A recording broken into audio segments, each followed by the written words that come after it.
열왕기 학원의 말씀입니다. 하루는 엘리사가 수넴을 지나가게 되었다.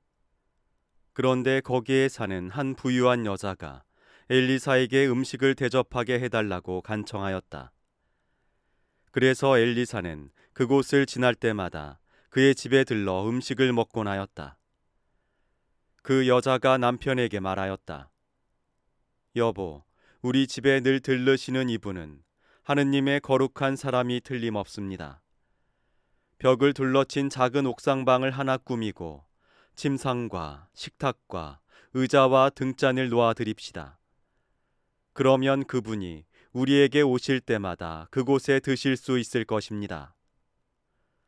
어느 날 엘리사가 거기에 갔다가 그 옥상방에 들어 쉬게 되었다. 엘리사는 종에게 저 부인에게 무엇을 해주면 좋을까 하고 물었다. 게하지가 저 부인은 아들이 없는 데다가 남편은 나이가 많습니다 하고 대답하였다. 그러자 엘리사는 여자를 불러라 하고 일렀다. 종이 여자를 부르니 그 여자가 문간에 섰다. 엘리사가 말하였다. 내년 이맘때가 되면 부인은 한 아들을 안게 될 것이요. 주님의 말씀입니다. 하느님 감사합니다.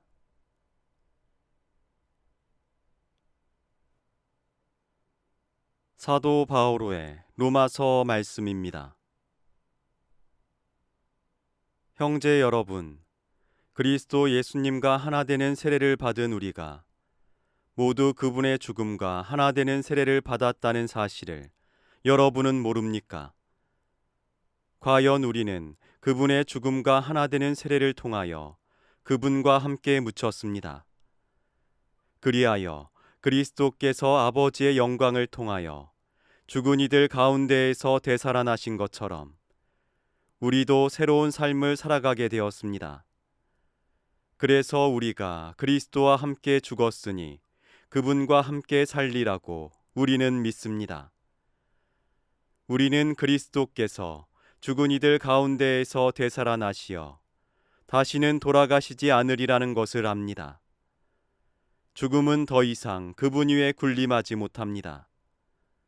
그분께서 돌아가신 것은 죄와 관련하여 단 한 번 돌아가신 것이고 그분께서 사시는 것은 하느님을 위하여 사시는 것입니다. 이와 같이 여러분 자신도 죄에서는 죽었지만 그리스도 예수님 안에서 하느님을 위하여 살고 있다고 생각하십시오. 주님의 말씀입니다. 하느님 감사합니다.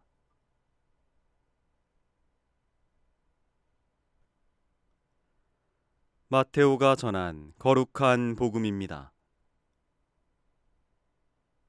그때 예수님께서 사도들에게 말씀하셨다. 아버지나 어머니를 나보다 더 사랑하는 사람은 나에게 합당하지 않다. 아들이나 딸을 나보다 더 사랑하는 사람도 나에게 합당하지 않다. 또 제 십자가를 지고 나를 따르지 않는 사람도 나에게 합당하지 않다.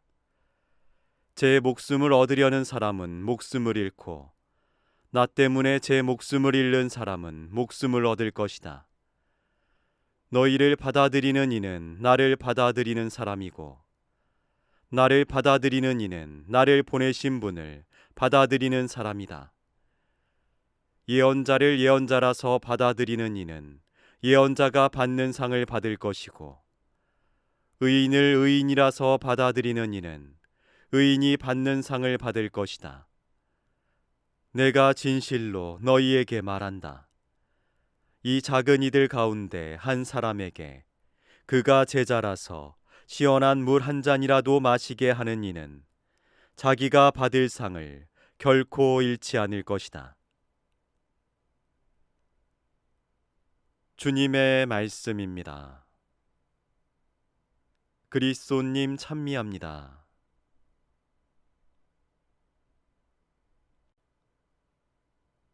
오늘의 묵상. 아버지나 어머니를 나보다 더 사랑하는 사람은 나에게 합당하지 않다. 얼핏 차갑게 들리는 이 말씀 속에는 급진적 요청이 담겨 있습니다. 우리가 당연하게 여겨온 질서, 혈연과 그에 따른 기대, 보호와 인정의 체계가 더 이상 궁극적 기준이 아니라는 말씀이기 때문입니다. 예수님께서 말씀하시는 합당함은 개인의 완전함이 아니라 지금 여기에서 하느님께서 시작하신 일을 알아보고 응답하는 순발력을 가리킵니다.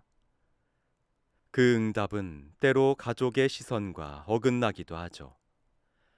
가족의 자랑이 아닌 실망이 될지도 모르는 위험을 감수하기도 합니다. 그 순간 기존의 관계와 질서는 흔들립니다.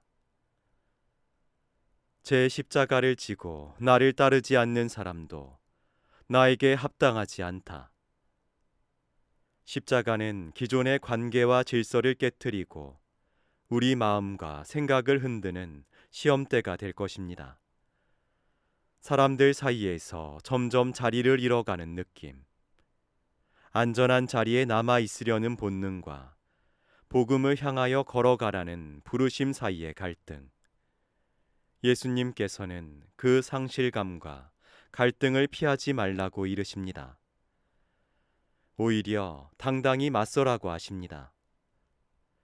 제 목숨을 얻으려는 사람은 목숨을 잃고 나 때문에 제 목숨을 잃는 사람은 목숨을 얻을 것이다. 목숨은 하나뿐입니다. 그렇다고 지금의 숨이 단순히 이어지는 것만이 다는 아닐 것입니다. 때로는 지키려다 잃고 내려놓았다가 비로소 얻게 되는 것이 목숨일 테죠. 이 말씀은 지켜야 할 목숨의 가치에 대하여 묻습니다. 우리는 무엇을 위하여 사는 것일까요? 이러한 거창한 이야기를 뒤로하고 오늘 복음이 마지막에 남기는 것은 시원한 물 한 잔입니다. 누군가를 예수님의 제자라는 이유로 맞아들이는 작은 손길을 이야기합니다. 마테오 복음사가는 급진적 요구를 말하면서도 작은 친절을 잊지 않습니다.